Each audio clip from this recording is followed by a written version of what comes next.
So, thank you very much for coming in and agreeing to talk to me on due process. You are, of course, Baroness Claire Fox. You are probably one of our more prominent peers.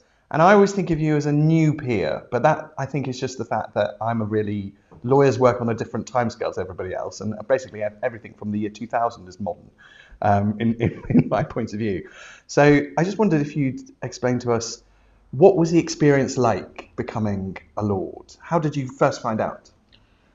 I found out by a phone call that I assumed was a prank. I was packing up my office in Brussels because I'd been in a Brexit Party MEP and we were at last leaving.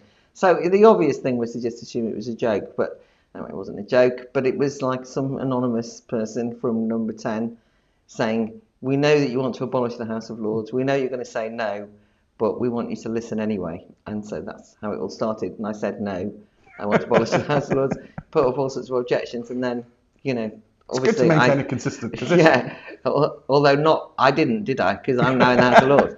Anyway, so yes, I went in. That was in I can't remember, January 2019 probably, or maybe the end of the year. I can't remember.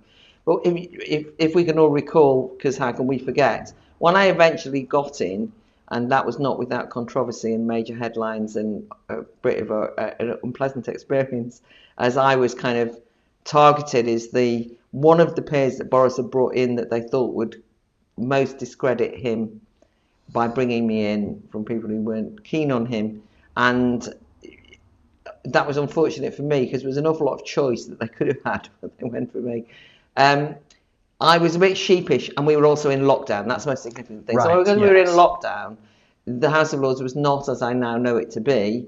It was like going into a kind of haunted house. There was hardly anyone around. People were masked up. I think there's probably a bit like going to kind of college where you'd have a freshers week. There's normally a kind of welcome committee, whereas there was nothing. I literally didn't know where I was, what I was doing. So I had a very peculiar start. And when you say that, you think of me as a new peer, I think of me as a new peer. I've been there about 3.5 years now, but I think it takes quite a long time. I mean, the Lords is not exactly Speedy Gonzales, so, No. they're a bit slow. And people think of me as new, but I have now settled in. But when I went, the most intimidating thing, apart from the fact that everybody hated me, I'd been all over the papers and I was a pariah, well, that bit, was I had no clue at all what the House of Lords did, and I had no real understanding of what being a legislator meant. And I think that one of the things that's a bit sad in a way in the UK is that most people don't know what the Lords do. No, they don't. I mean, they barely know what the Commons do, but they definitely don't know what the Lords do, and neither did I. So I thought I'd just go and make the odd speech and kind of do my main job as running the Academy of Ideas. But then I realised that actually it is an essential ingredient when it comes to making laws at the moment. Whether it should be is different, but it is. And I sort of got this burden of responsibility. And because I was a non-affiliated peer, as I still am, I didn't have like a party to give me this is the whips list, or these are the kind of questions you can ask. So I made it up as I went along. So to watch the full, uncensored version of this and join the media revolution, click the link below and join Tousi TV Plus.